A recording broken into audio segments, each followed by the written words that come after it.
Like a lot of trans guys, I have an interesting relationship with facial hair. I always used to be able to want to grow something. When I was younger, I remember making all of my favorite sim characters with a goatee.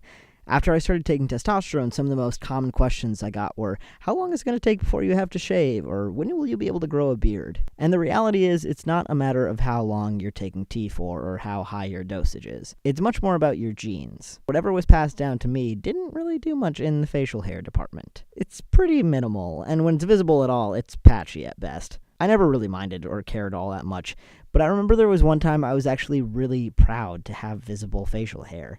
That was when I was in Ireland for a month, and I forgot to bring my razor, so by the end of the trip, I had this funny-looking goatee thing. I ended up posting a photo on Facebook without even realizing how visible it was, and getting comments like, hey, look at that scruff, and man, I wish I could grow that. Of course, it got gross after a while, so I didn't keep it forever. But I think the reason I was so proud of it wasn't because I found out I had the ability to grow something. It was more about the how and where it happened.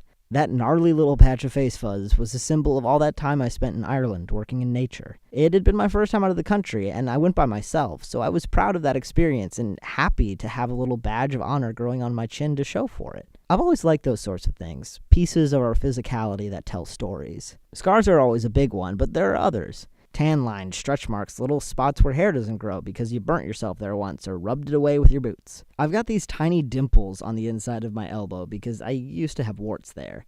And it sounds gross, but every time I look at them, I remember the really wonderful doctor I had as a child, and how my mom used to take me out for bagels after every appointment. It was this little but really wonderful part of my childhood, and now a piece of it is on my body forever. And I don't know, I think that's pretty cool.